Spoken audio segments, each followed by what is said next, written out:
Well, I always called her hon, but she calls me 1001. See, Penicillin Penny likes to boogie when the day is done.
I atop the battlements of Castle Curmudgeon, where you can lead a wokester to soy milk, but you can't give him a cardboard straw. Good evening, Mr. and Mrs. America, and all ships at sea. Welcome to the Blast Radio. So glad to have you with us this evening. Here is your Decline of Western Civilization news roundup for the work week ending 9 August 2024. Dateline, Washington, Monday, 5 August. A full 3 weeks after the palace coup in which she was installed as the presumptive Democrat nominee, Vice President the California Cackler, in addition to exercising the bold and very novel strategy of being a presidential candidate who assiduously avoids interviews and press conferences and really any scenario where she says words into a live microphone that aren't being read off of a prompter screen, is also shaking things up by having still 0 policy positions listed on her official campaign website. There's an About Kamala tab. There's a link for if you want to donate money, naturally. There's a link to the merch store, obviously. But if, say you're an undecided swing state voter who wants to know the policy positions of the Democrat Party presidential nominee, well, I'm afraid you're just shit out of luck on that score. You shouldn't be so hung up on the details anyway, goddammit. This is not a policy election. This is an election where you vote for the beautiful black Nubian goddess. Or the beautiful Punjabi Indian goddess, depending on who the audience is. And you don't do it because you agree with her policies. You don't do it because you want a better life for yourself and your children. You do it because she is not a white dude and the other guy is. Nothing about this is freaking rocket surgery. Remember in 2008 when you voted for Barack Obama because they said you'd be racist if you didn't? And remember when you voted for him again in 2012 with the full knowledge that he was a pretty terrible president? Because they said only a racist country would throw a mulatto president out of office just for sucking at his job. Well, we just need you to do that one more time. You know, we couldn't be making this appeal up until a few weeks ago when our candidate was not just a crusty old white man, but the honest-to-God last living segregationist senator, but now we can make it. And you bet your sweet ass we are going to lean into that thing good and hard. Do you really need to see any policy positions when your choice is between being a racist and not being one? Yeah, that's what I thought. I hope this little talk has helped. Dateline Pasadena, Tuesday, 6 August. Well, last week we talked, though perhaps at not sufficient length, about the cucktastic exercise in inadvertent self-mockery that was White Dudes for Kamala, in which a cavalcade of obese, feminized, middle-aged former celebrities took turns telling stories about how hard they wept when Hillary didn't win in 2016. And would you believe this week we have managed to locate a group of people with even less self-respect than those guys? Well, yeah, of course you'd believe it, because there's no possible way that would not happen. So who's up this week? Well, you guessed it. It's Childless Cat Ladies for Kamala.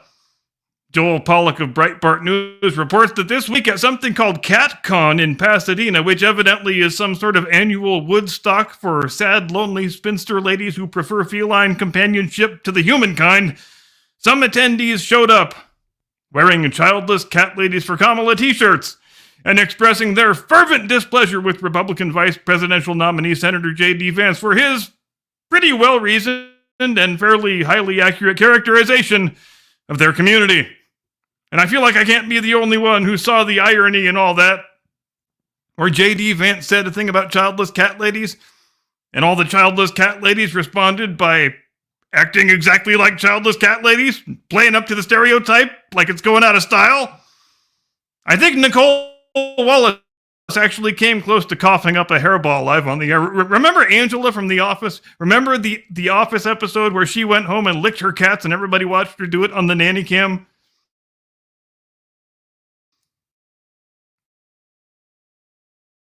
I bet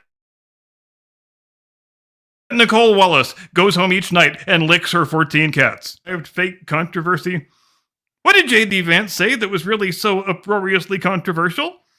In a nutshell, he said we shouldn't be investing the decisions regarding the future of our society to a leadership class that is increasingly made who are not direct stakeholders in either the country's past or its future.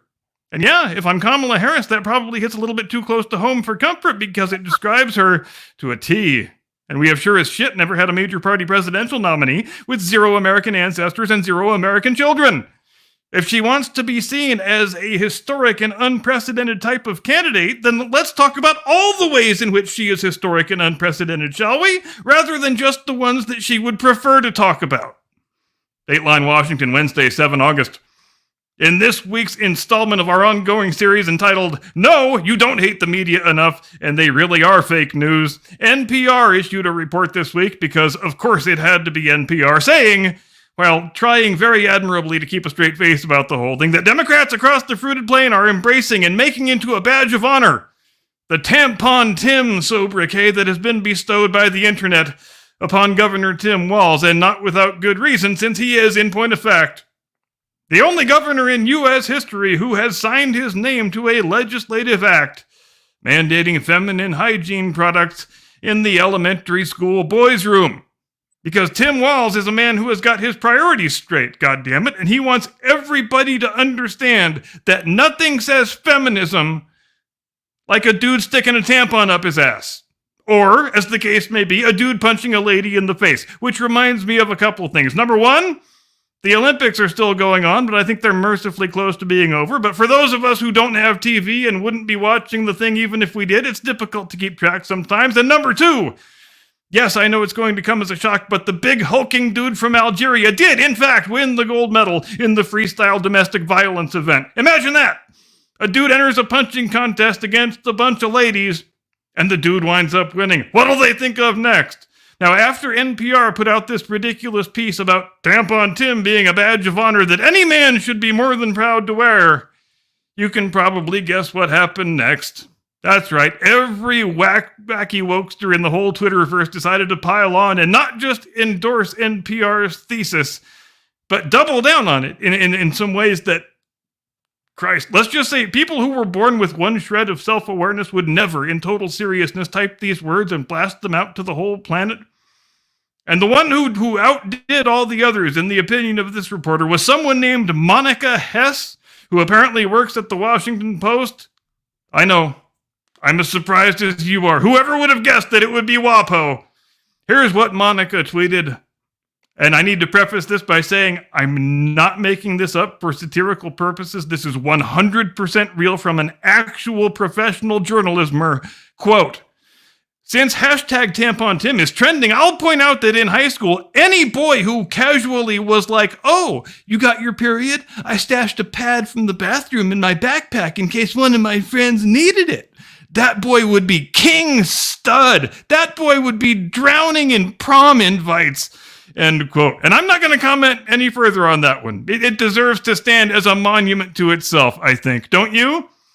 Dateline Mar-a-Lago, Thursday, 8 August. Former President Donald Trump called things exactly what they are this week, as he often does, when he said, in reference to Kamala Harris's reticence to speak extemporaneously into a live microphone, quote, you know why she's not doing it? Because she can't do a news conference. She doesn't know how to do a news conference. She's not smart enough to do a news conference, end quote.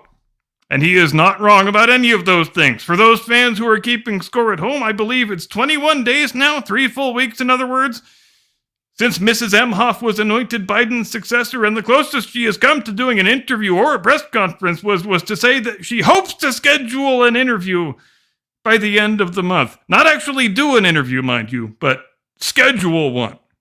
In the first week of August, she said this. And if you're still not quite understanding the need for this total media blackout that is even more severe and pervasive than the one they had in place for the half-dead dementia patient, let's take a trip down memory lane to the one time Kamala Harris gave unscripted remarks in these last 3 weeks, which was at the airport when the hostages came home after that cited deal those idiots cut with the Russians.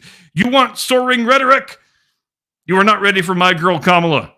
Quote, this is just an extraordinary testament to the importance of having a president who understands the power of diplomacy and understands the strength that rests in understanding the significance of diplomacy. End quote. Now, if that doesn't sound like a person with her finger on the pulse of all the many intricacies of geopolitical brinkmanship, I don't know what the hell does. Or should I say, brinkwomanship? Dateline Londonistan, Friday, 9 August. British Prime Minister Sir Keir Starmer still struggling to assert control after more than a week of rioting, counter-rioting, and counter-rioting that have accompanied a knife massacre at a children's dance class in which 3 little girls were slaughtered, says he is going to do everything in his power to make sure no more little kids get murdered by African migrants. No, I'm just kidding. Of course he didn't say that. That would be a sensible thing to say. And these are crazy people. Batshit crazy, in fact. Because occasionally, from time to time, one finds oneself confronted with the reality that, shit, I think the rioters and the government are... No, while you might expect a nation's prime minister to come out against murder in the wake of a mass murder, that's not good enough for our man Sir Keir. Oh, no. So what's he going to do? Increase the police budget? Why, yes, as a matter of fact, he is. In fact, he is going to create a brand new, shiny national police force that sends a SWAT team to your nan's nursing home if she makes a racially insensitive social media post. The Stormtroopers, you might call them. The Gestarmpo. Christ, I could do that all day.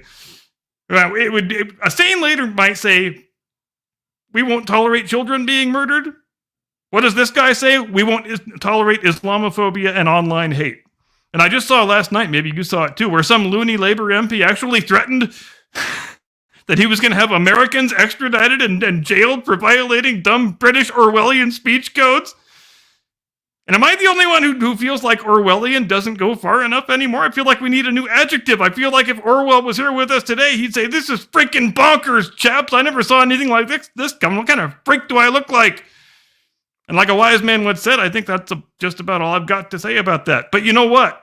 I think as a general rule, every week on this program forevermore, we should endeavor to always conduct ourselves in such a manner that would get Sir Keir Starmer's knickers in a twist and make him want to throw us into the Old Bailey. You know, they've actually got a law on the books over there that makes a crime out of something called intentionally stirring up racial hate.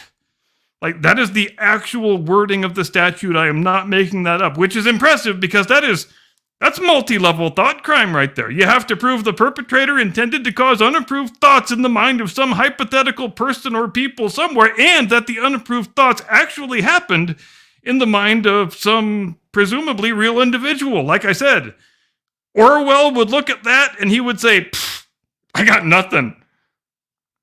You are the cradle of free speech and liberal democracy. England, don't you ever change. That would make Lavrenti Beria freaking blush. All right, it's time for me to stop bloviating now and lateral the ball to the fleet-footed tailback who's going to take it 80 yards to the house, provided he doesn't fall victim to the dreaded beard tackle. My distinguished colleague, your illustrious co-host, he won the hominid triathlon at the Paris Olympics and didn't even vomit from all the poop water. The one and only, your friend and mine, Mr. Caucasian Sasquatch. I've ruined everything because I'm in the wrong place. Tactical nuke incoming!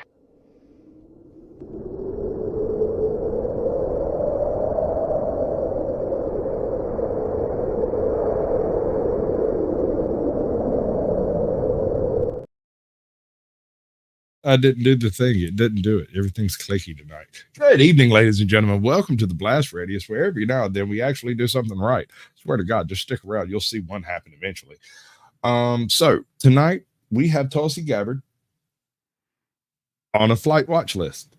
Apparently, anytime she goes through an American airport, possibly internationally, she gets followed around by sky marshals because somebody in the federales said so.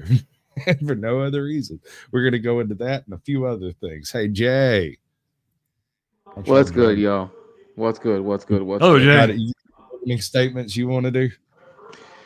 Opening statements, yeah. So after the events of Tuesday, I can definitely say I have a new perspective on the left and liberals in general. After being at the rally in Philadelphia, I can tell you right now, these are people who truly believe what they're saying. And I don't just mean like they believe it. I mean, they believe it fanatically. They truly believe that Trump is evil. They truly believe that Kamala is the savior. To the point that when I moved to another section that was directly facing the podium where Kamala Harris was going to be at, I was bookended by people who are around my age or younger. Two of which happen to be from the ABC community who truly believed that Tim Walz looked just like Joseph Biden and that they were going to be able to get enough voters who were middle-aged white men because Tim Walz himself is a older-aged white man who likes to hunt. On the other side was a black woman who happened to be a newly single mother who was literally crying when Tim Walz was giving his speech because she believed that finally the Democrats had the upper hand that they needed in order to lead more votes from Donald Trump. Needless to say that people around my age group, so you could say between the 36 to 22 age bracket, are truly brainwashed if you are on the left. I couldn't believe it myself. Second, I want to talk about what's going on in Ukraine. The fact of the matter is, over the course of the past few weeks, that there have been more advances now than any other time in the war outside of the initial invasion. The fact is that you are literally watching your tax dollars get pissed away, even more so for an invasion that is beginning to reach the beginning stages of an endgame. Why do you ask? When Ukraine gets desperate enough to start launching Battle of the Bulge style attacks into Russia, knowing that they're not going to be able to get any viable objectives, knowing they're not going to be able to take any resources or use this as a bargaining chip, you realize it's an act of desperation, and it only accelerates a problem that can get us closer and closer into World War III. Not to mention with the assassination of Ismail Haniyeh in Tehran, Iran, just a couple days ago, that also exacerbates the issue of the fact that Iran has told the Russian state media to have all flights going in and out of Israel to cancel from the 9th, which is this past Friday, until the 16th, this coming Friday.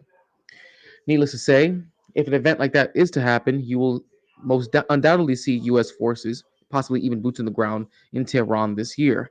As I've mentioned beforehand, the United States will be at war in Asia before this century is over, but it's not going to be China first. It will likely be Iran. Speaking of China, if we end up having a conflict with Iran, which seems more and more likely by the day if Iran decides to retaliate, chances are you'll also see a conflict in Taiwan brew up, where the United States will be spread so thin between their proxy war in Ukraine, a possible actual war in Iran, that by the time that China does decide to launch an invasion in the South China Sea against Taiwan and possibly the Philippines, multiple members of SEATO, then you will see the United States possibly stretched so thin that they won't be able to cover every single one of the fronts and will inevitably have to give one of those up. Lastly, but not leastly, I want to talk about the situation that's going on in Dalton. Now, I missed the chance to be able to speak about this because I looked on their website and turns out that they had incorrect information. In Dalton, the town that's in Chicago, Tiffany Henyard had a report that came out from Lori Lightfoot in regards to her credit card spending, which went to the tune of $3.65 million.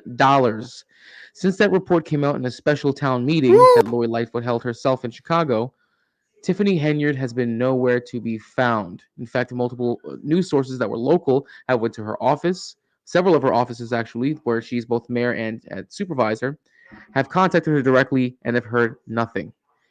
So it seems to say that corruption not only is happening abroad that involves the United States, but is also happening on the smaller level and the local levels. Sasquatch, I pass it off to you. All right, bud. That was absolutely fantastic.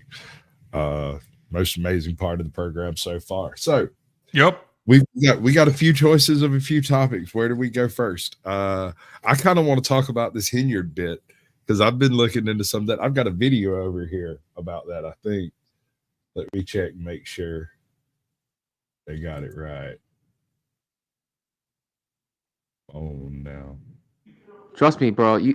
I'm telling you, the videos I've seen, if you look at the reactions of the people, Lori Lightfoot even tells the crowd, she even tells the people who were there at the special meeting, you guys are reacting this way. We reacted the exact same way when we first saw this. In fact, I think I have a video too. If you don't have it, I have one in queue if you want. It's up to you. And that's pretty impressive when you can make Lori Lightfoot be amazed at your corruption. Bro, honestly, I was shocked by it. When she said that, I was truly stunned. Don't worry, Sasquatch. If you don't have the video, I'm about to pull it up right now. I'm about to share it with everybody. Give me 1 second. Oh, wait. Do I have it? Oh, no, that's why. It's on the, I know where I shared it. Okay. All right. Never mind. So You got it? I've got the one I was after. We've been following this by way of the actual Justice Warriors account on this. Now, I personally, before we get too far down the end of the weeds, I personally started following the Henyard story back when she was initially elected because, like, I don't know, like 8 months, a year before she was elected, she was arrested for breaking into her own car in a parking lot. I believe the car was being repoed, but I can't verify that.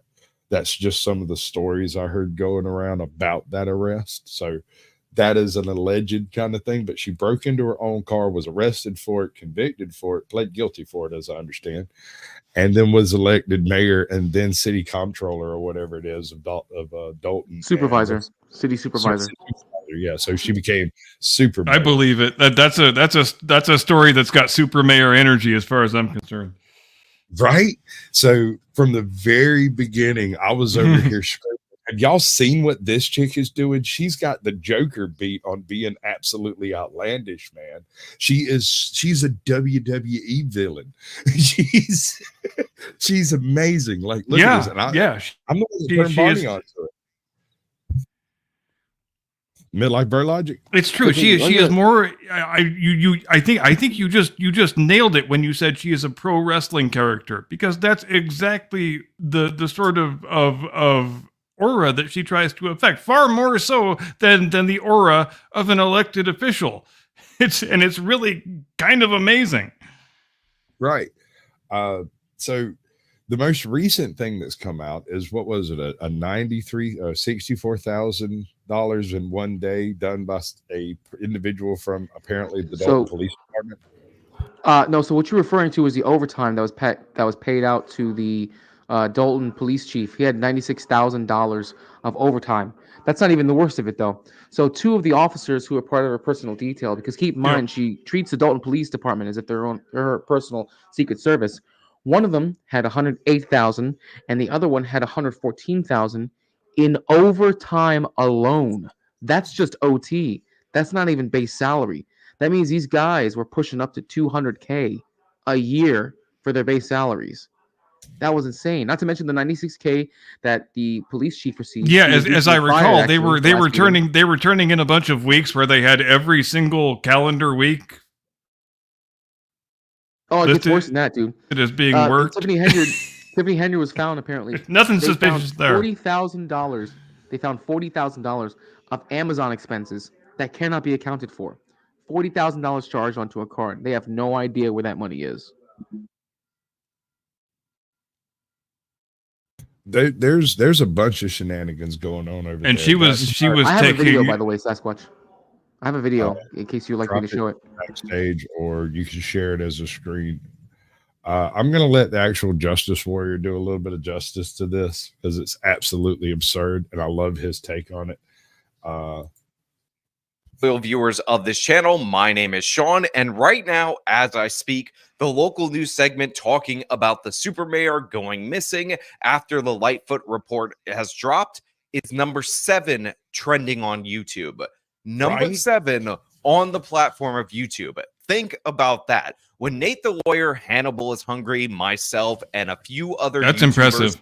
started covering this story, and it was a niche tale that we were bringing to you for the first time. Did you ever think that this would reach national proportions? Did you ever think that the FBI, the state of Illinois, Lori Lightfoot running an independent third-party investigation would be what happened? Well, all of that has come to fruition, and now the super mayor is nowhere to be found. She is gone with the wind, and we got to talk about it. But before we get into that, I want to thank everybody who supports this channel and made this story a trending story via actualjusticewarrior.com/join. Give me the money. Give me the money. Okay. So recently, with friend of the channel, Al Benny, who will be linked in the description if you want to go subscribe to him. He's the one who makes those awesome TYT mashups. We did a live stream on the Dalton meeting where they actually revealed some of the mismanagement, just a slice from the preliminary report that the super mayor, Tiffany A. Henyard, has been engaged in her position as the mayor of the village of Dalton. Now, it is very important for everybody out there in the audience to understand that Tiffany Henyard is the person who is in charge of the Thornton Township as well. She is the head of the board of supervisors over there. All the same mismanagement and maybe worse mismanagement has gone on there. So this only addresses the village of Dalton. It only addresses what they have access to right now in this moment. And we don't even have the individual receipts for certain things that were spent on it. That's a thing. That's totally a thing. Hold on. No way she went missing. She's totally missing. She's gone. She's missing. Now, whether or not she's missing as in fled the country missing, I don't know if it's to that extent. So this actually is from CBS News Chicago. They did the investigation. They were the ones who actually went knocking at her office in person after they tried to send communiques to her office for interview and hearing nothing. So I'll let the video speak for itself. That's good for them. $1 billion in the hole. Mayor Tiffany Henyard is accused of misusing money, and today she's nowhere to be found. Tara Molina spent the day in Dalton following the investigation into Henyard's spending. Tara? Jim and Marie, former Chicago Mayor Lori Lightfoot is the special investigator in this case. And like we first told you last night, not only did she find the village of Dalton is in significant debt, but she also found the village's credit card spending is out of control. Mayor Tiffany Henyard didn't respond to any of my requests today, and I'm told she's not in the building. No response to repeated interview requests. I tried to track down Dalton Mayor Tiffany Henyard in person today. Village employees told me she wasn't in the office and didn't say when she would be, a day after. Notice how she went to 2 different offices. She went to 2 separate offices to look for this woman. This. On a workday. A packed community meeting Thursday night, outburst after outburst. Following special investigator Lori Lightfoot's limited examination of Dalton's finances. Her report revealing as of May 31st, the village's general fund had a negative balance of $3.65 million. Lightfoot originally hired by trustees concerned about spending, like self-promoting taxpayer-funded billboards, ads, plus spending on lavish dinners and trips. Why are we going to these places? What's happening here? Dalton trustee Brittany Norwood sat down with the CBS News Chicago investigators in February, telling us then trustees were denied requested bank statements. You're having the same reaction that we did when we saw her. with credit card spending out of control. Receipts for credit card purchases are rarely provided. Lightfoot further Pause. uncovering spending that doesn't add up. The report shows $40,000. You wanted to pause it? Yes. Yep, go ahead. All right. So the amount of just raw, unadulterated embezzlement that has taken place explains an awful lot of the thuggery that's been going on in the town. I had a conversation with another channel one night where he was trying to be pro Tiffany Henyard, trying to explain all of this stuff. And there is one individual that it sticks in my craw had to deal with this woman. He runs a bar that has been a bar ever since it was once back in the day a candy store, right? And they kept the candy shop or the candy store, the candy place, something like that was the name. But now, 20 years later, it's actually like right down the road from the airport and in kind of a shady sort of area. They, as I understand it, they had a alcohol license and a business license all the way up until Tiffany Henyard became mayor. And as soon as she became mayor, the first year he donated to the Tiffany Henyard Fund and he got his liquor license, but not his business license. The second year he didn't donate enough. It was the story that he here it comes. Liquor license pulled, and the next thing you know, they're raiding the place when you're supposed to get like 6 months to work out any licensing problems when you're an extant business that is operating and has been operating legally. You're supposed to get an amount of time to deal with any legal swangles that take place. Instead, her entire security detail showed up and ran everybody in on the basis of it being a public nuisance. A bar that's been a bar for a long time. Yep. Is suddenly a public nuisance when they don't give her enough money. And that's where I kind of got involved with it. It is the oldest trick in the corrupt local politician book. Mm-hmm. If you want the permits you need in order to stay in business, you're gonna have to pay our protection fee or our extortion fee or our whatever the hell you want to call it. But if you don't pay it, then we're gonna make your life a living hell. So welcome to my regime. Understand, this is beyond just blatant embezzlement. This is straight up blatant corruption. The town council literally changed the laws, and I went on this on stream actually. You can, and anyone can look it up on Wiki if they like, but the special counsel, along with her, the board of trustees, along with herself, changed the rules that once they end up leaving their seats, or if they're ever elected out, anyone who backfills their positions get a 90% pay cut once they take their office for the duration of the time that they're in office. Yeah. Yes, they changed. Yes, I did hear about that. The laws. They Man, you want to talk about brazenness? That is freaking brazenness, right? They literally changed the laws to manipulate potential candidates or potential rivals from being able to challenge them whenever the election cycle pops up. It's absolutely insane. Patriot. That's like comic book corruption. That's the kind of shit that shouldn't even happen in real life. You know what this reminds me of? And it's just on its surface with how corrupt they're. Tammany Hall. The Tammany Hall administration would be proud of Tiffany Henyard. Oh, yeah. You know it. You know they would be. Anyways, let's finish out the rest of this video. Go ahead. Spent on Amazon purchases in one day. Money that's unaccounted for. These are somebody using one of the credit cards. Another question lingering here. Money spent on police overtime, with 2 officers racking up 6 figures in pure OT, $108,000 and $114,000. The deputy chief, just fired here last week, Louis Lacey, paid $96,000 in overtime.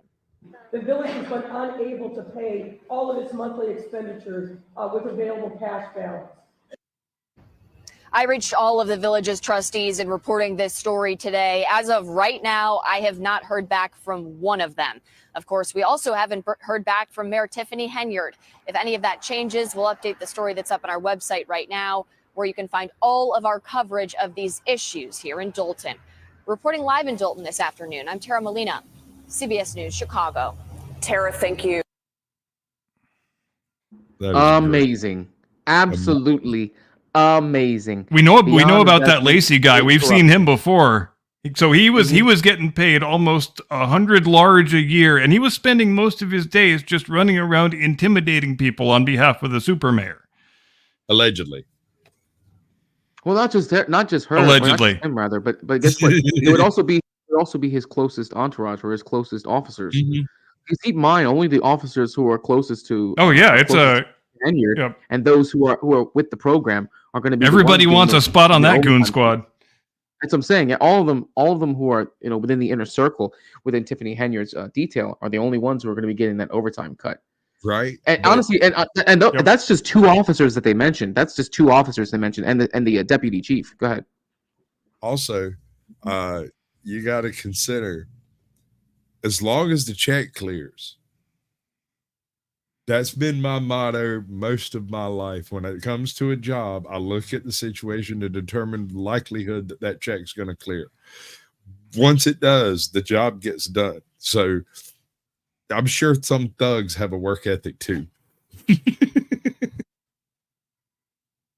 Absolutely insane, dude. Absolutely insane. One other thing They do all their business in stacks of cash, like Fannie Willis. Right. So unless you guys are really hard up, what are you about to play right now, dude? Sasquatch, you about to play something? I've got the Tulsi Gabbard bit at some point, but it's not timed in at a specific point. What you got? What I was going to say was I wanted to bring up something interesting I saw when I covered the Harris rally last night. The Harris rally she had in Las Vegas. We don't have to go into this too deeply, but I do want to bring up some points.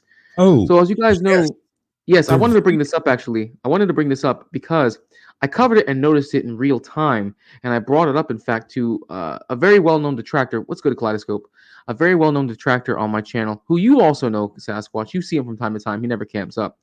But something interesting I noticed when I was watching her rally was when she brought up her policies, in particular, one policy of no taxes on tips. In fact, when I noticed it, I literally stopped in the middle of the stream and I was like, huh, that's interesting. Oh, No yeah. taxes on tips. I've never heard that before in the entirety. And granted, the only Stealing one of her rallies policies I from the hadn't covered- bad orange man now. the only one of her rallies I didn't cover was her Atlanta rally. That was because I missed it by chance. Since then, I backtracked and covered her Milwaukee speech. I covered her rally obviously in Philly. I covered her rally in Detroit. I covered her rally in Las Vegas. And Las Vegas, and I even went and rewatched the rally she had, or her speech in Atlanta. And I never heard anything about no taxes on tips. Now, how do I know that I'm not mistaken about this, even though this particular individual who claims to be center left, except is very left, made it a point to defend this?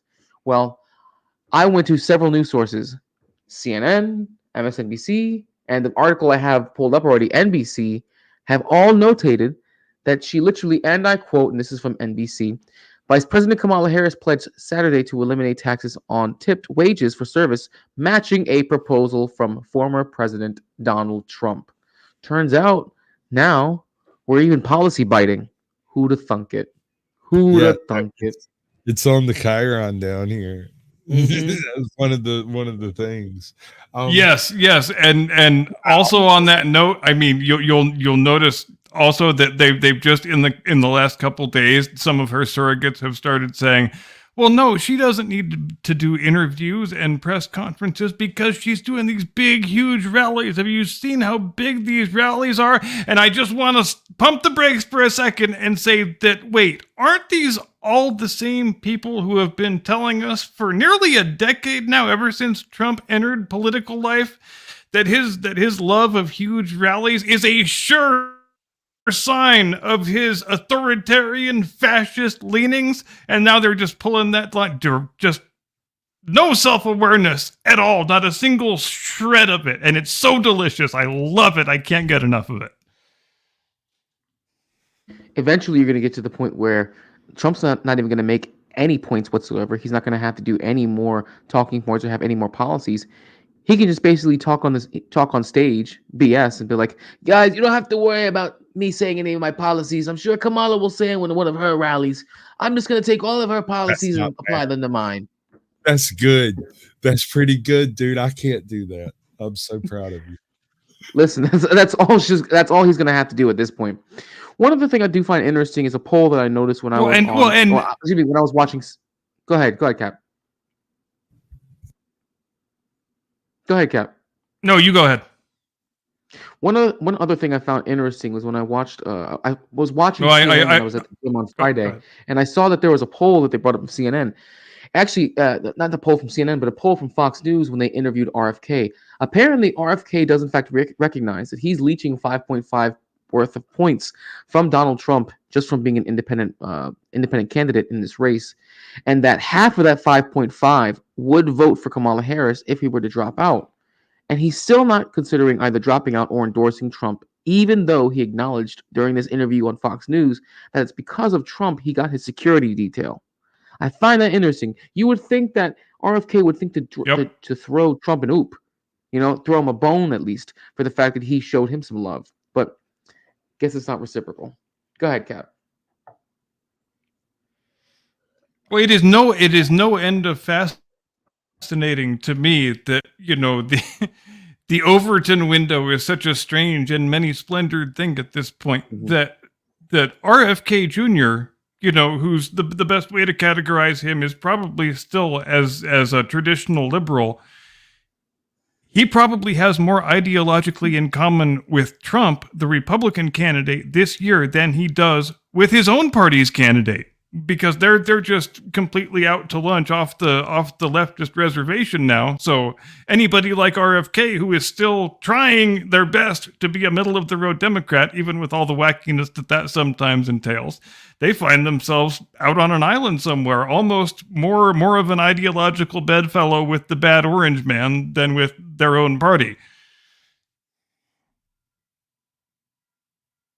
I really wish I could find. Go ahead, Sasquatch. Go ahead. There's not a single thing that this administration is attempting to run on. First of all, their nominee was never nominated, was never voted for. How many votes has she actually been through? Cap, we went over it last week.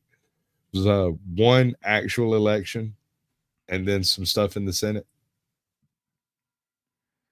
Right? Yep. Well, yeah. When she was elected to the Senate, her opponent was a Democrat because that was post jungle primary. All she had to do was beat Loretta Sanchez. So yeah, but in terms of elections won in her own right against a Republican opponent, her resume is incredibly thin. As to say non-existent? I've got something for you guys. Yeah, well, and it's when you're a California Democrat, you really don't have to be in. I know, I'm sorry about that. I don't know what the deal is, but when you're a California Democrat, competitive elections really aren't part of your life so much. Like Gavin Newsom is a guy, he's the only competitive election that guy has ever been in was his recall election where his opponent was the word yes.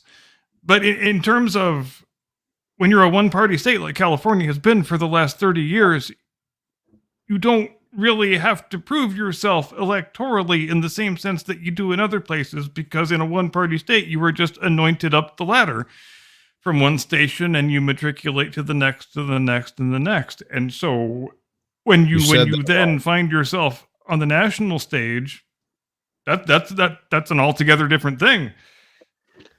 I'd like to pull up a quick little clip of our potential illustrious leader, Sasquatch, if you wouldn't mind.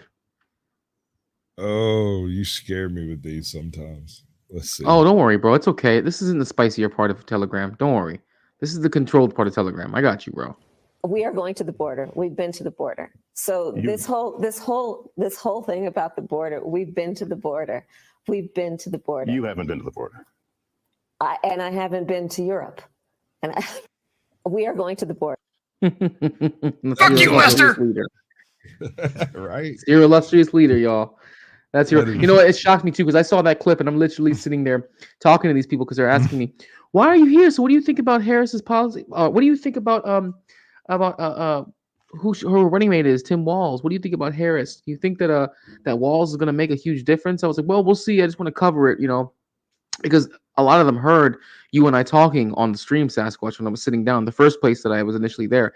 And I had to be careful not to let people know who I was actually voting for. So I had to go under the guise of actually being an RFK supporter, which wasn't really too hard because the last 2 elections I voted independent anyways. So it really didn't bother me too much to come from that standpoint, because I was being genuine when I was talking to the age group I told you about before the event started. That was That's a slick move. That's well played. Exactly, but that's the thing though. It was a bit of a mild deception because I don't necessarily want to vote for him. However, I would most definitely vote for RFK over Kamala Harris. And when they were pressing me about it and trying to figure out where I was politically, I said, I really was pulling for RFK to be a strong third candidate in this race, but it turns out the Democrats really don't want to see that for the American people. And of course, the answer that I got from the 22 and 23-year-old to my right, who are both part of the ABC Rainbow Squad, said, well, I guess Democrats just don't like him. And that was it. That was it. Yeah, and it always devolves to emotion, doesn't it? It's all about it's about liking or not liking. It's about feeling the feelings you want to feel. And I don't know even whether sometimes they realize how often they couch all of their political philosophy in the language of emotion and how ridiculous it sounds. Well, of course they don't realize it, because if they did, they wouldn't do it. But God, it sounds stupid. Doesn't it though? I'll be right back. And that's even what we get from the professional journalismers more often than not now too. Right. So, all right, I've got this bit about even on the Sunday news shows that are supposed to be so very highbrow. It's always, well, how does this make you feel? How does that make you feel? Yeah, do your Tulsi. All right, we're getting there. Skadoosh, no skadoosh, right there. All right.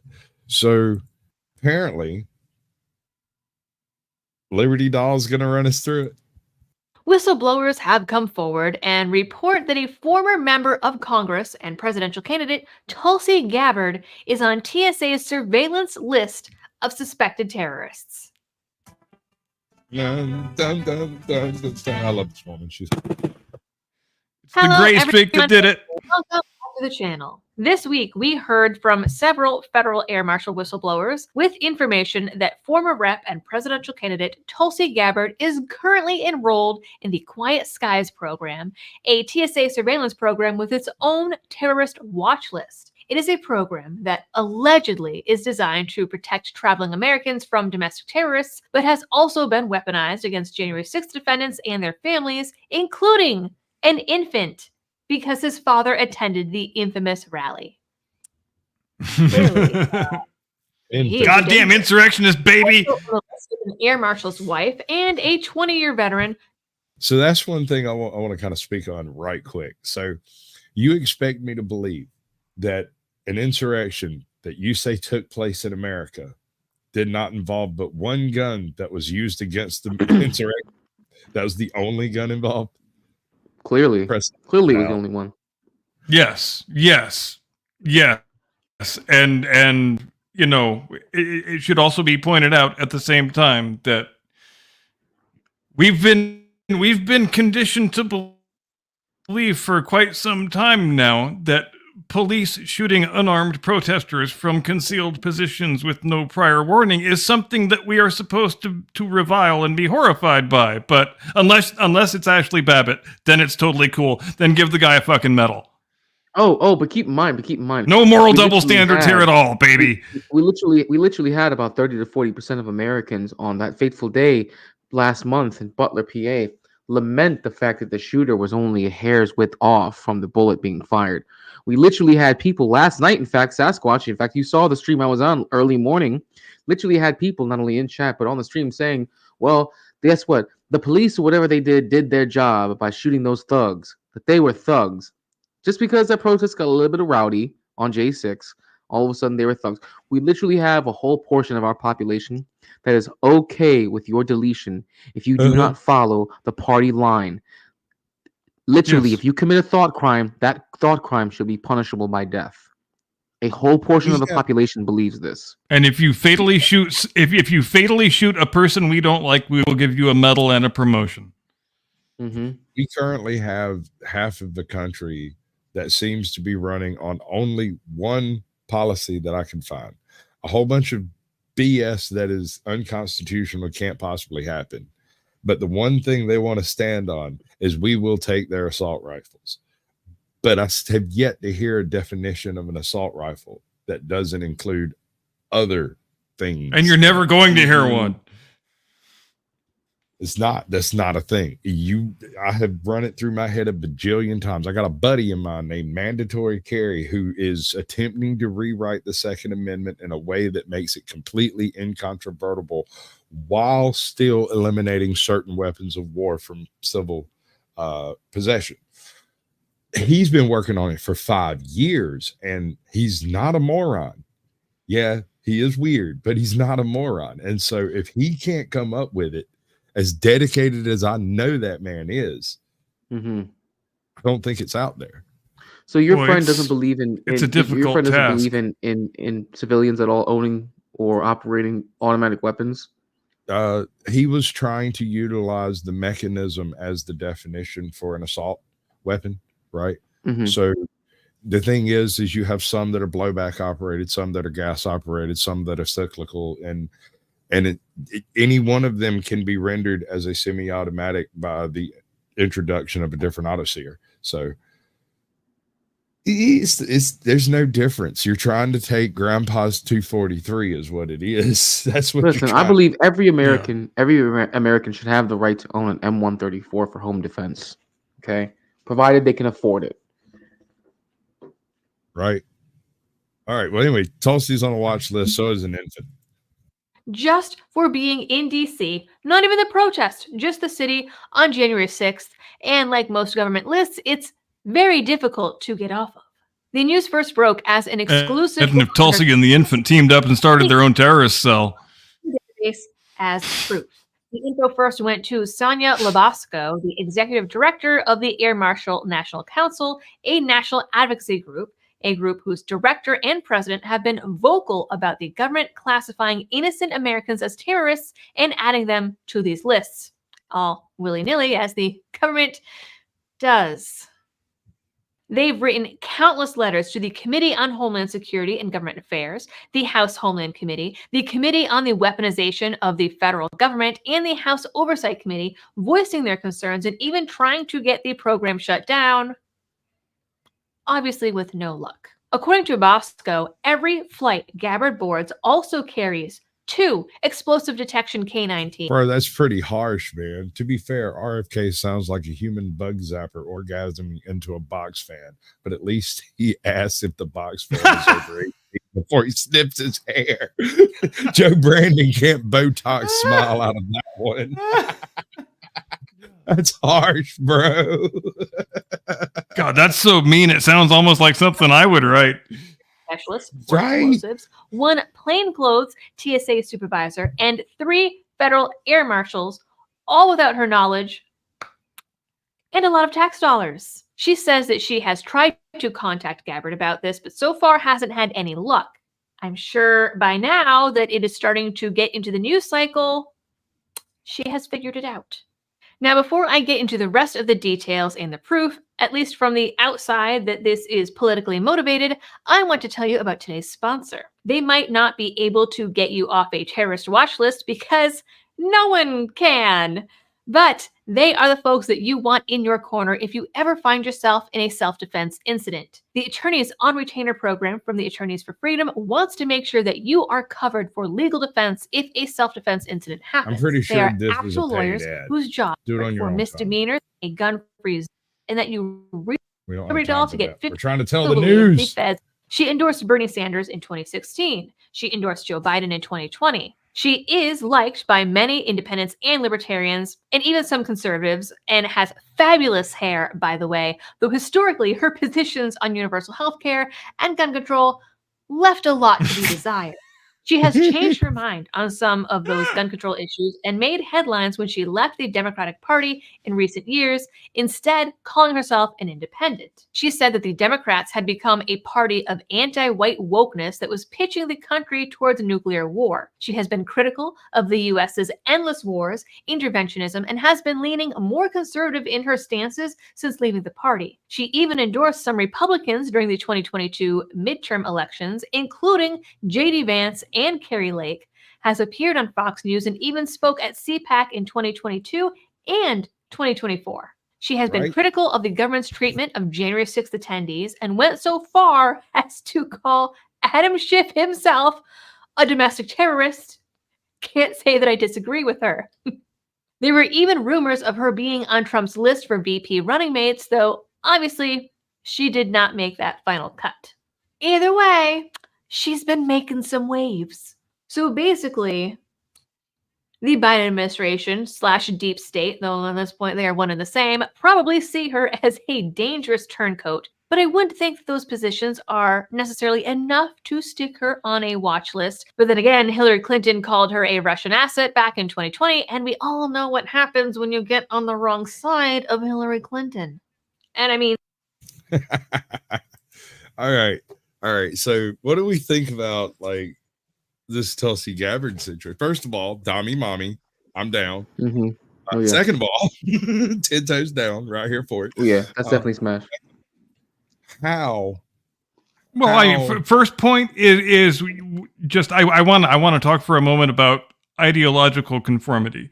There used to be a fairly wide continuum of thought across both of the major parties, which there still is to some extent in the Republican Party. You know, you've got squishy liberal Republicans and hardcore rock red conservative right-wing Republicans. On the Democrat side, you have got none of that. You have got strictly enforced, rigid ideological conformity. There's no such thing as a blue dog conservative Democrat anymore. There's just you hew to the program or you are voted off the fucking island.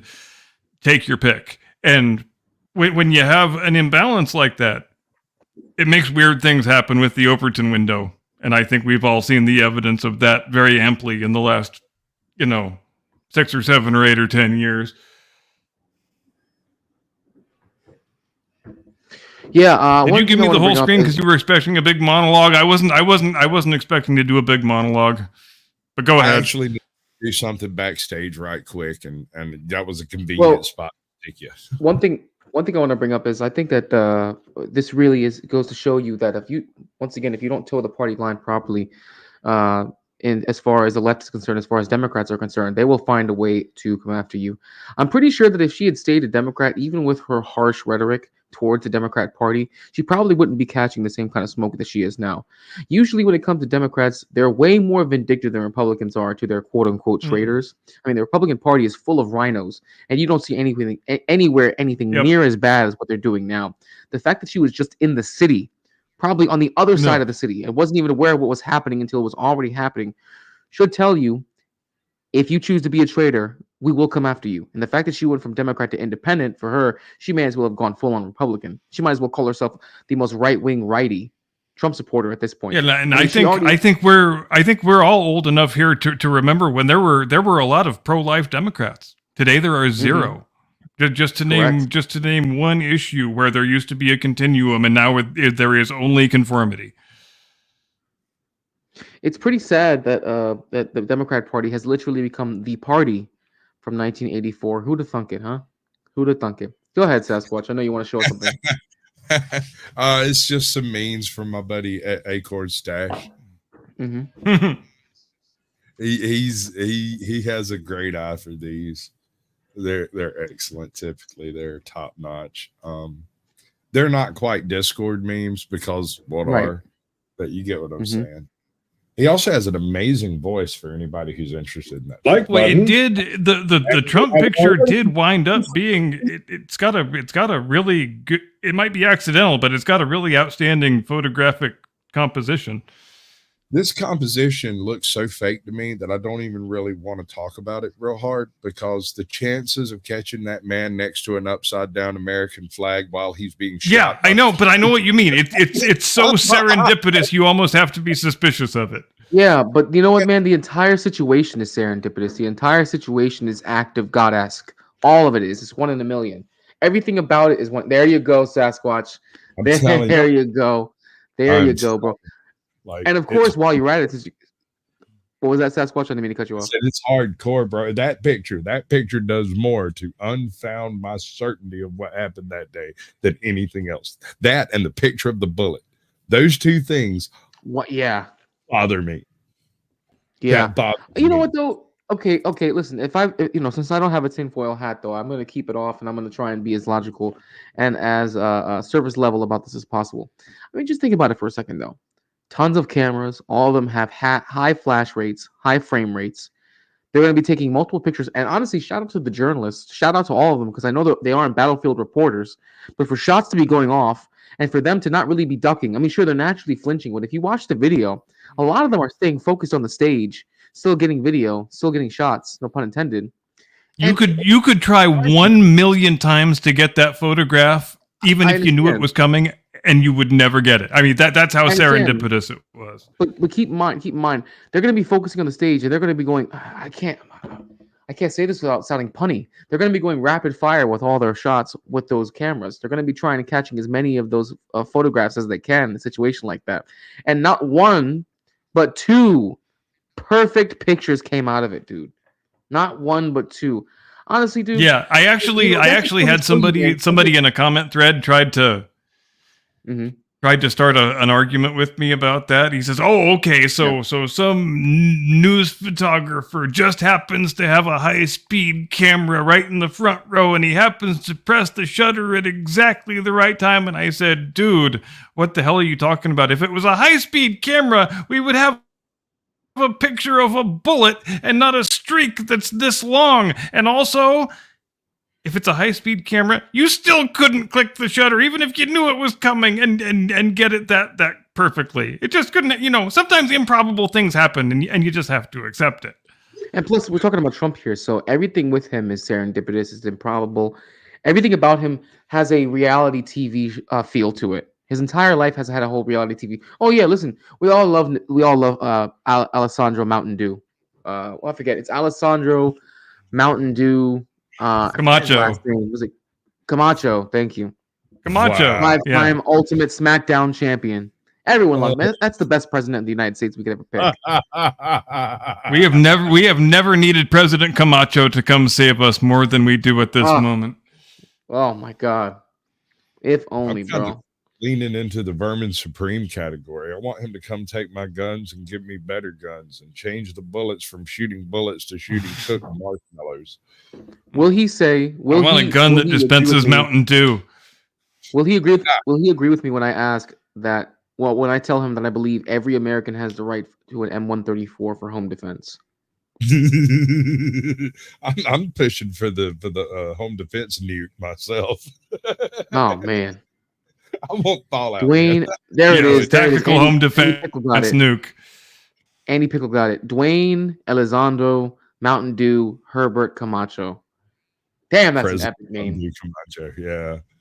Yep, there it is. Brondo, it's what plants need. It's the thirst mutilator. It's the electrolytes. It's got electrolytes. It's got electrolytes. What are electrolytes? It's Brondo. It's what plants need. Oh man! I gotta watch that picture again. It's been too long. I was just thinking the same thing. All right. Hey, Jay, how I'm sorry, I'm still being flashback. You're good, bro. Get it out your system. Get out your system. How much what? Have you watched any of the House of the Dragon? I've only watched the first season. I haven't started the second season yet. I'm waiting for it to finish out, and then I'm going to binge it in one shot. Right. If you're asking me, it did. Your ass in gear. Cool. All right, cool. In that case, I can just binge it through. We'll wait till next week to do our breakdown, unless you've got one prepared. Oh, Righteous Muffin. I'm sorry that you feel that way. Bro. No, we can wait till next week. I mean, I mean, if might you're do gonna- my own dedicated season review, but it won't interfere with our business. Yeah, if you're bringing up something about how they woke it up, I mean, I get it. I mean, my girl and I were watching some of the new Batman movie, the new Batman series that came out on enjoyed this Amazon Prime. season, bro. Like, it's actually been a pretty good season, although there were some I don't doubt it. took place. I mean, as far as woken up, woke, it's woke done properly, because Right. you don't have to have a terrible story and horrible casting. That's just what they do to it. I mean, if you want to talk about woken up Yeah, shows, this show was a rare case where they actually did a character race swap, and it was a thoughtful character race swap. It was a race swap wanna look at- that served the story in an interesting way, and that's the kind of wanna race look at swap woken you up can do that shows, people don't mind. You need not look any further than the new Batman that came out. They literally woke it up as much as possible. Commissioner Gordon and his wife are Indian, and his daughter's Indian as well. They gender swapped Penguin into a woman. Oh, Christ, into a are you woman. fucking serious? And then they even took Selena Kyle, and she wears a purple suit that is a full-on sultry dress, not at all the black suit that she typically wears and has worn since the inception of her character. Right. I mean, it's a broken system, broken trust. Good to see you, bud. I want a good story. That's what I'm getting at with the House of the Dragon. Even though I find the plot extremely confusing, I've watched the whole thing once, but it was a binge run, and I kind of got disjointed on who is who, and realized my mistake too late to rectify it. Didn't want to go back and watch like 4 episodes to get it back straight in my head. So I'm going to go through and watch it again this week and try to get the plot actually solid in my brain, because I'm absolutely positive somebody swapped dragons at one point. I don't know if they swapped dragons or not. I mean, I have to rewatch the first season again. Let's see whether or not they actually. And when you say swap dragons, do you mean like the characters actually swap dragons? Is that what you're referring to? I don't know if there was a recast and Nobody swapped any dragons. You're just getting confused, is all. Okay, I'll buy that. That's what I'm saying. It's like at one point in time, I was literally standing in the middle of my living room with my hands pointed at the TV, going, "Why is he on that dragon? Why is that dragon letting him ride him? What in the world is going on? That guy doesn't have a dragon. Why does he?" Because I had his name wrong in my head, I guess. I don't know. Are you talking about Damon? The thing I appreciate about House of the Dragon is that it has redeemed the franchise and done a lot to wash out the bad taste of the last couple god awful seasons of Game of Thrones. And it also it's refreshing, I think, in an age when most shows, are complete dog shit, and we only watch them to see how fucking woke and insufferable they are so we can make fun of them on YouTube. It's nice to have a show that's actually good, that everybody likes, that everybody looks forward to watching each week. And it's something you don't get all that much anymore, and I like that about this show. And the second season, I think you have to categorize it as a disappointment on a few different levels, but that doesn't mean the show is no longer good. It's still a good show. I think it's the best show that's currently going, and I hope the next season I hope they don't dilly-dally around so much in the next season, because there was a lot of dilly-dallying in season 2. I didn't think we were going to get all the way through season 2 with only one major dragon battle, but that's what happened. And now you got to wait often 2 years in between seasons of these things anymore. So I guess we'll see what happens. Yeah, I'm not hating it. I'm just saying, at some point in time in my brain, I got 2 characters mixed up, and it ruined everything because I couldn't figure out what was actually happening. Because I thought I knew what was going on, and then I realized I didn't, and it just left me staring at the last 4 episodes, going, "Well, yeah." And it can really throw one for a loop if you're trying to take it all in 1 or 2 sittings. Because the first season, there's about 20 years of calendar time that goes by in the first season, so much so that they have to recast all the main characters halfway through the thing. And then in the second season, you wind up going drastically in the opposite direction, because there's only about 4 or 5 weeks that go by in the second season. And I was kind of blown away by that we got all the way to episode 8 and so little had happened. But I'm willing to overlook that if season 3 is awesome. "You want a piece of this one up on the screen?" It says marriage promotes white supremacy, according to white university professor. Marriage fundamentalism, like You bet your sweet racism, white ass I do. is a key structuring element of white heteropatriarchal supremacy. How's that for a mouthful? White Heteropatriarchal. God, what a word. That is heteropatriarchal supremacy. Wow, that's a $5 word right there, guys. That's just That's a fantastic word. That's cis. That's all that is. CIS. We could actually extend that one a little bit. How about heteropatriarcho normative? Boom. Oh man, you stop giving them ideas. Bert. Yeah, right though. Seriously. Oh, I know. They'll take me up on it, won't they? That'll They be just in might. the headline tomorrow. There's some asshole in the New York Times who watches the show but doesn't comment. Oh man, sweet Lord have mercy. Sweet Lord have mercy. They've got agents everywhere. Right? All right. So, are there any other topics you guys wanted to bring up? The only other thing I can really bring up would be the situation that we could talk about would be with Ismail Haniyeh, the fact that he was assassinated in Tehran and the Iranians haven't responded yet. There was a report that came out that TASS news agency reported rather that the Iranians had to communicate to the Kremlin telling. Hold on, you got an article to read or some notes you want to do?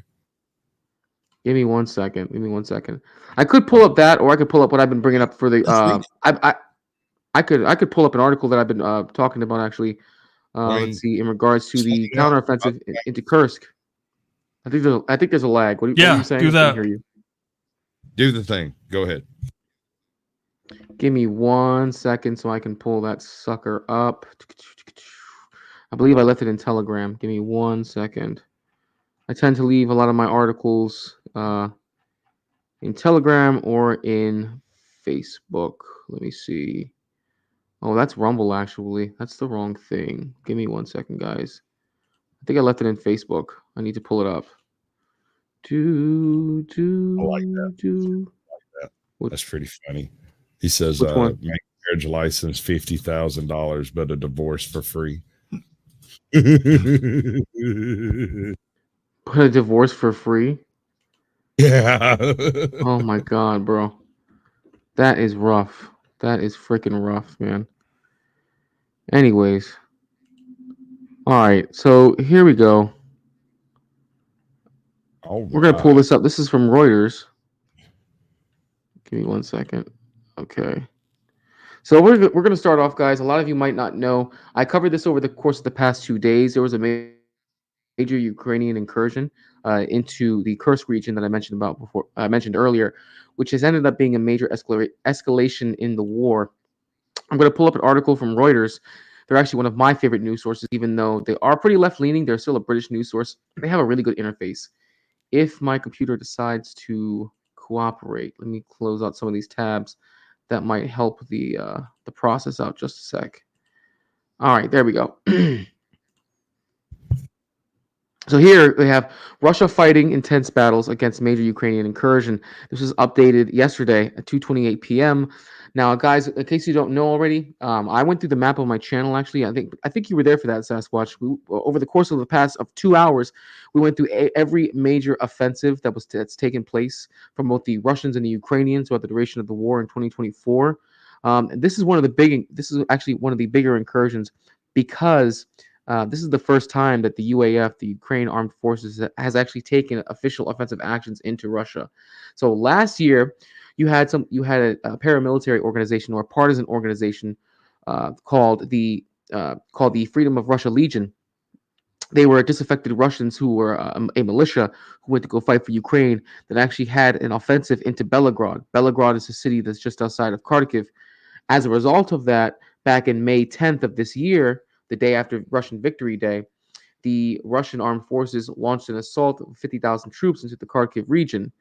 Now, what's happened here in response to the New York offensive, at least in my belief, the New York offensive down in the Donbass region, the Ukrainians have launched an offensive of 1,000 troops in the Kursk direction, which is near Sumy. you're going to end up seeing something like this. You're going to end up seeing basically a similar response when this offensive fails. The last time the offensive failed into the Belgorod region from the Freedom of Russia Legion, you saw the Kharkiv offensive. When this offensive fails, you'll likely end up seeing a Sumy offensive. We're going to dig into this article real quick for you guys. It's not very long. Russia fighting intense battles against major Ukrainian incursion. The article reads, Moscow 10th Reuters. Russia was fighting intense battles on Saturday against thousands of Ukrainian troops as deep as 20 kilometers or 12 miles inside the Kursk region after Ukraine's biggest attack on Russian sovereign territory since the start of the war in 2022. Ukrainian forces rammed through Russian border early on Tuesday and swept across some western parts of Russia, Kursk region, a surprise attack that may be aimed at gaining leverage in possible ceasefire talks after the U.S. election. Supported by swarms of drones and heavy artillery fire, Ukrainian units moved quickly to carve out a sliver of the western territory beside the border, while sabotage units pierced deeper inside Russia, according to Russian war bloggers. Quote, the armed forces continued to repel the attempted invasion by the Ukrainian armed forces. Russia's defense ministry said on Saturday, adding the intense battles were focused around the Malolonkia, Olgovka, and Ivonivskoye settlements around 10 to 20 kilometers inside Russia. In a sign of the gravity of the situation, Russia imposed a sweeping security regime in 3 border regions on Saturday, while Belarus said it had repelled what it thinks was a major drone attack from Ukraine. President Vladimir Putin cast the Ukrainian attack as a major provocation, and though Russia's top general, Valery Gerasimov, said on Wednesday that Ukraine's incursion had been halted, Russia has thus far failed to push the Ukrainian forces back over the border. Russian military bloggers said on Saturday the situation had stabilized after Russia rushed in forces to halt the surprise advance, though they said Ukraine was swiftly building up forces. The Ukrainian attack has prompted some in Moscow to question why Ukraine was able to pierce the Kursk region so easily after more than 2 years of the most intense land war in Europe since World War II. Quote, a full-scale military operation is underway against a very serious enemy who are certainly not idiots, said Yuri Polyevka, a popular Ukrainian-born pro-Russian military blogger.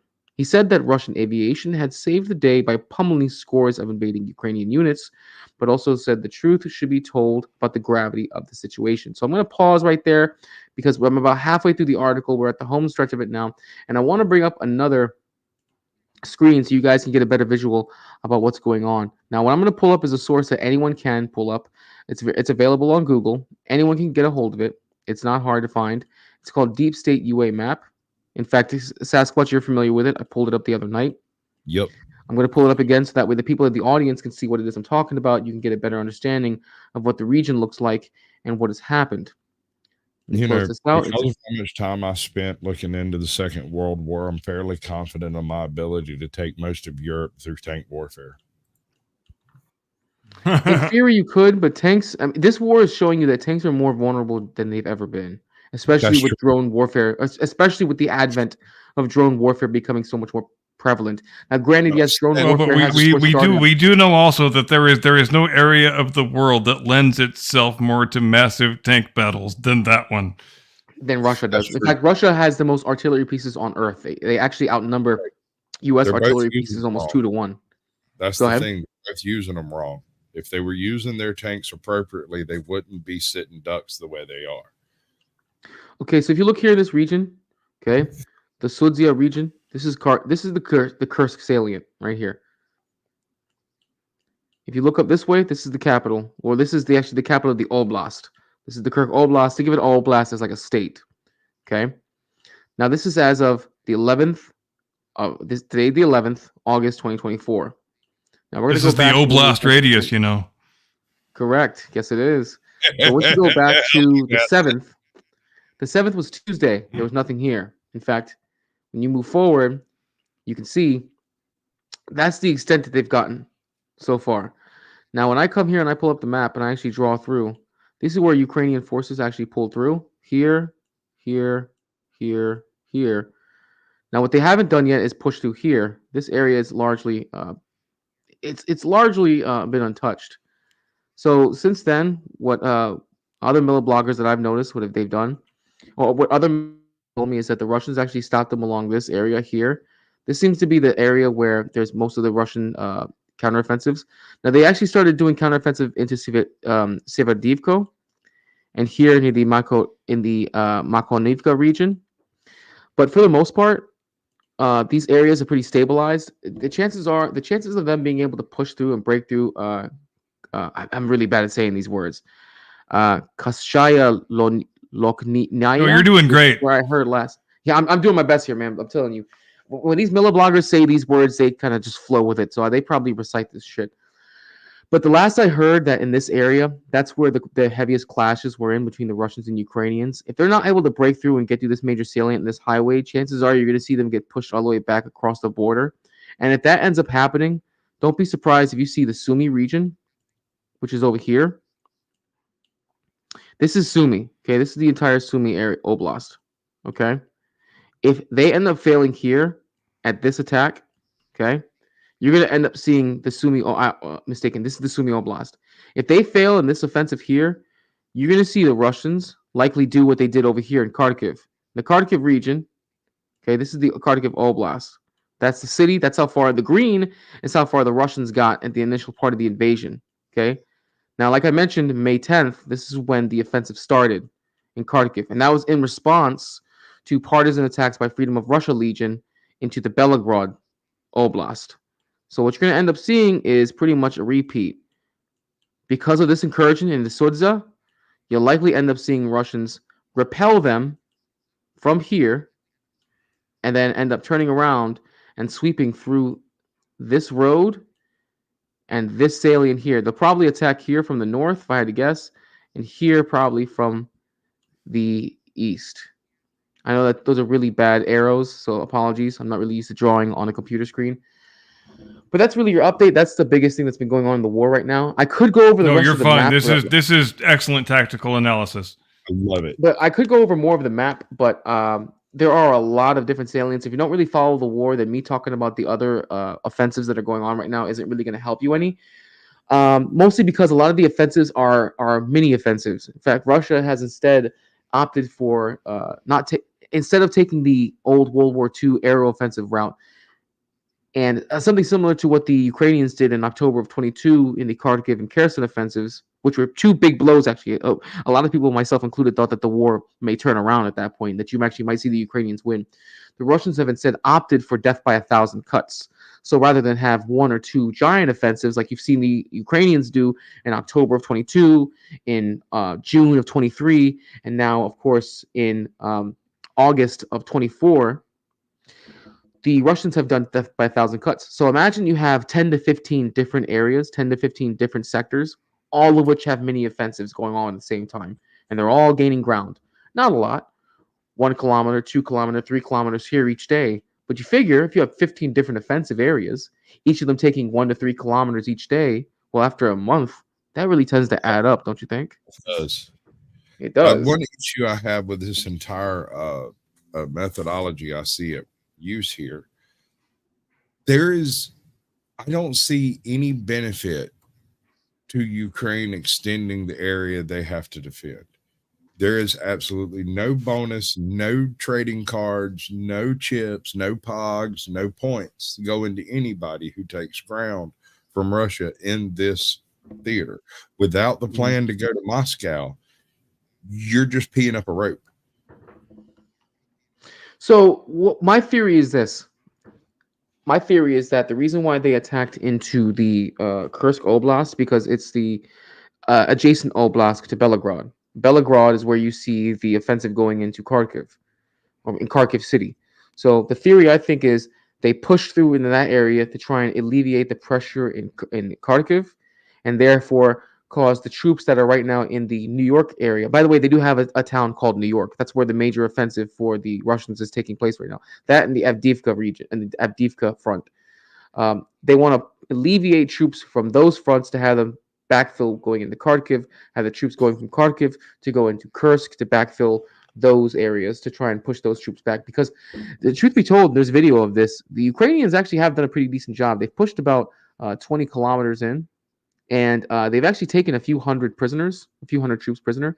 It's kind of impressive, but if they were going to do something like this, if they were going to do an offensive like this, they needed to do that back in summer of 23, in June of 23.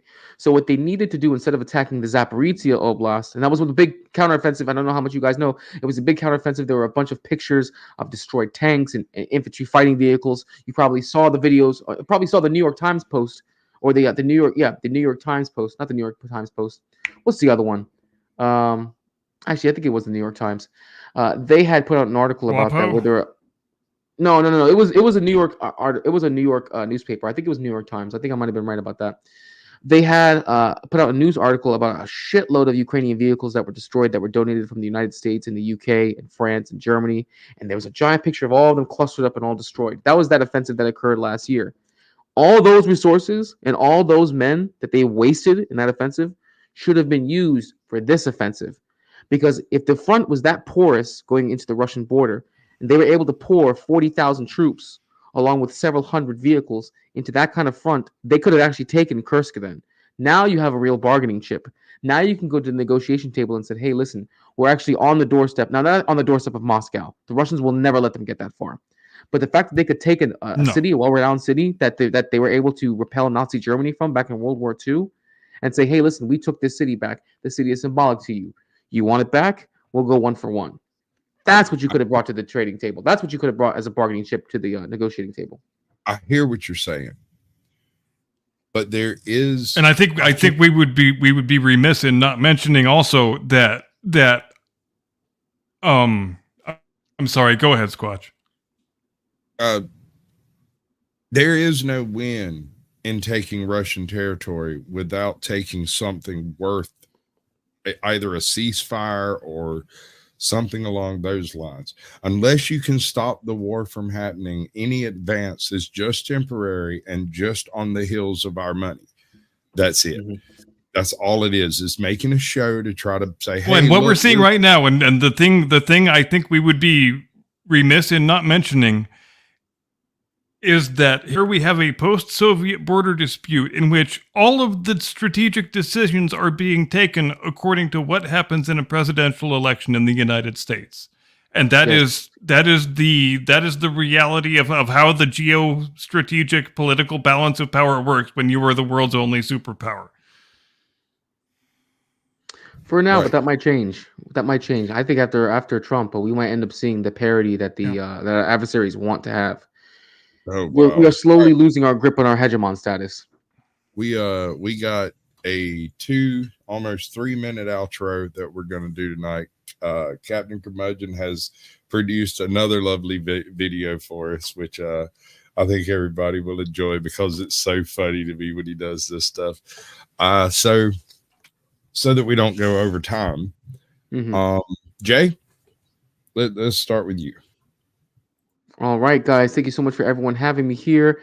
As always, big. Oh, hold on, let me fix that. Big shout out to Caucasian Sasquatch and Captain Curmudgeon for allowing me to be on their platform on another successful Sunday night. As always, I really appreciate being here, guys. If you enjoy this content, if you enjoy my analysis, you want to see me do more in-depth analysis, where I get to rehearse and practice the names of the cities that I don't know how to really say, then come on over to Jay's Hot Topics. That's Jay's Hot Topics on the YouTube channel, Jay's Hot Topics on the Rumble, and Jay's Hot Topics on the Twitter. I cover all kinds of stuff like this, and I've been covering more combat footage, actually. So if you guys like to see some more spicier content, that won't be on YouTube, but definitely come over on the Twitter or the Rumble.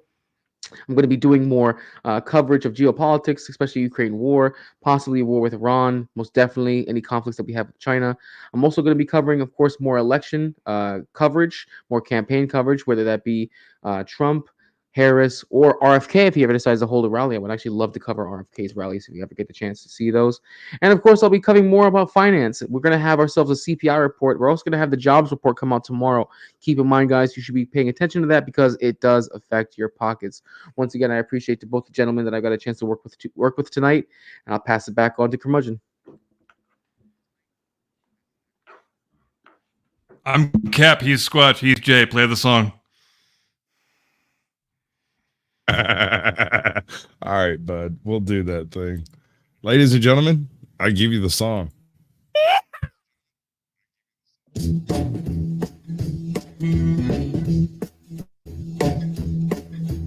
Uptown got its hustlers.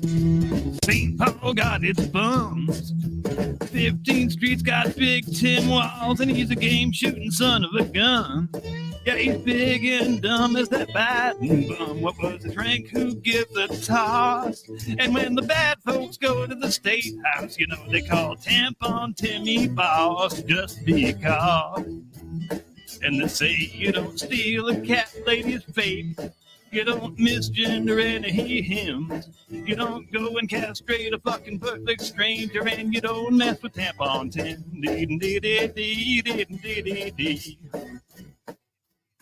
Well, out of South Mankato came a big old boy. He said, I'm looking for Tampon Tim. I am a cross-dressing boy. My name is Billy St. Croix, but all my girlfriends call me Kim. Yeah, I'm looking for the king of 15th Street. He drives a rainbow-colored Prius. We just embezzled some money, and it won't be funny when the IRS comes to see us. And everybody say, Jack, you don't steal a cat lady's vape. You don't misgender any him. You don't go and castrate a fucking perfect stranger, and you don't mess with Tampon Tim. Well, a hush fell over the state house. Timmy come bopping in off the street. And when the riots were done, the only place that wasn't burning was Governor's Mansion Street. Yeah, we chanced a couple hundred youngsters, gave a fortune to a couple dozen more. And you better believe he tells the same kind of story as Babylon's fucking hall. And they say you don't steal the cat lady's vape. You don't misgender any him. You don't go and castrate a fucking perfect stranger, and you don't mess with Tampon Tim. Big Tim got his hat, and his voters got 18 cats. And it ain't no damn stolen valor if you say you're an 010 when you're just an E2. And they say you don't steal the cat lady's vape. You don't misgender any him. You don't go and castrate a fucking perfect stranger, and you don't mess with Tampon Tim.